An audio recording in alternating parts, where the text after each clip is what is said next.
പിറക്കാതെ പോയ കുഞ്ഞിന്റെ ഡയറിക്കുറിപ്പിൽ നിന്നും. ജൂൺ 15.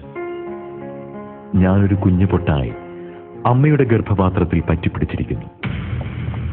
ജൂൺ 22. ഇപ്പോൾ ഞാനൊരു കോശമായി. ജൂലൈ 5. അമ്മ അച്ഛനോട് പറയുകയാണ്, നമുക്കൊരു വാവ ഉണ്ടാകാൻ പോവുകയാണെന്ന്.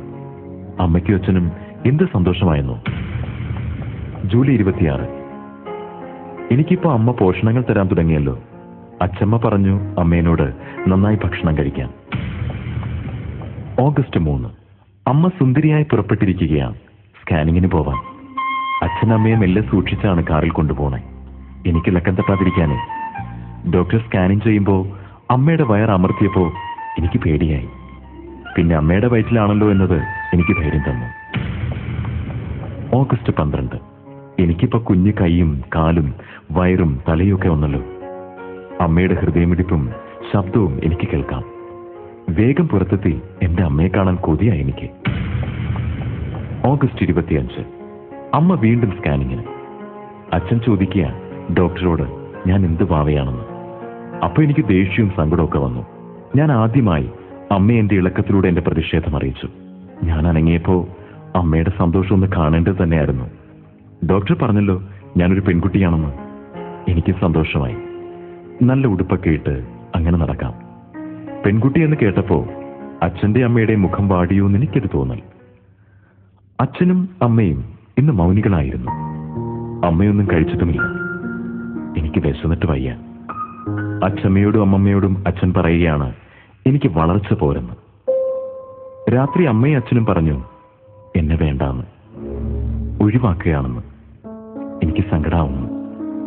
ഞാൻ കുറെ ഇളകി നോക്കി. ഇല്ല, എന്റെ അമ്മേന്റെ മുഖത്ത് ഒരു സന്തോഷം ഇപ്പോ ഇല്ല.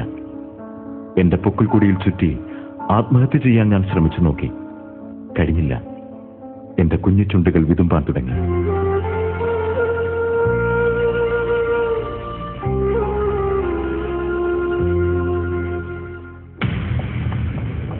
സെപ്റ്റംബർ 3. അമ്മയും അച്ഛനും ആശുപത്രിയിലേക്ക് എന്നെ കളയാൻ. ഓപ്പറേഷൻ ടേബിളിൽ അമ്മയെ ഡോക്ടർ സൂചി വെച്ചപ്പോൾ അമ്മയ്ക്ക് വേദനിച്ചപ്പോൾ എനിക്കും സങ്കടം വന്നു. പാവ എന്റെ അമ്മ.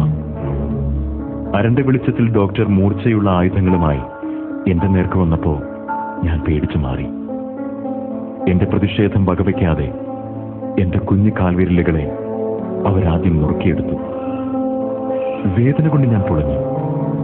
പിന്നെ എന്റെ കാലുകൾ, കൈകൾ, ഉടൽ എല്ലാം 15 മിനിറ്റ് കൊണ്ട് അവർ കലക്കിയെടുത്തു. 4 മാസം പ്രായമുള്ള ഭ്രൂണമാണെങ്കിലും എനിക്കുണ്ടായിരുന്നു ആത്മാവ്. ഞാൻ കണ്ടു അമ്മയുടെയും അച്ഛന്റെയും മുഖത്ത് സന്തോഷം. അങ്ങനെ എന്റെ ആത്മാവും നിലാവിന്റെ കൽപ്പടവുകൾ കയറി യാത്ര തുടർന്നു. ഇനിയുള്ള കുറിപ്പിന് തീയതികളില്ല. കലണ്ടർ തൂങ്ങാത്ത ചുവരുകളില്ലാത്ത ലോകം ആദ്യം എന്നെ പേടിപ്പിച്ചെങ്കിലും പതുക്കെ മനസ്സ് തണുത്തുകൊണ്ടിരുന്നു. അവിടെ എത്തിയപ്പോ എന്റെ പ്രായത്തിലുള്ള കുറെ കുട്ടികൾ, കുഞ്ഞു ചേച്ചിമാർ, അമ്മയുടെ രൂപം തോന്നുന്ന കുറെ അമ്മമാർ അവരെന്നെ ഓടിവന്ന് കൂരിയെടുത്ത് ഉമ്മ വെച്ചു. ചേച്ചിമാർ കഥ പറഞ്ഞു തന്നു. ഈ ഭൂമിയിലെ കുഞ്ഞിക്കിളികളെ തന്റെ മൂർച്ചയേറിയ ഖഡ്ഗം കൊണ്ട് മുറിവേൽപ്പിച്ച് കൊല്ലുന്ന കഴുകന്മാരെ കുറിച്ച്. അമ്മയുടെ താരാട്ടിൽ നിന്നും ഞാൻ കേട്ടു ഈ ഭൂമിയിലെ മനുഷ്യക്കുപ്പായമണിഞ്ഞ മാംസദാഹികളായ ചെന്നായ്ക്കളെ കുറിച്ച്. എല്ലാം കേട്ടപ്പോൾ എന്റെ മനസ്സും തണുത്തു. അമ്മയോടും അച്ഛനോടുമുള്ള ദേഷ്യവും മാറി. എന്റെ ഭാഗ്യത്തെക്കുറിച്ച് ഞാൻ ഓർത്തു.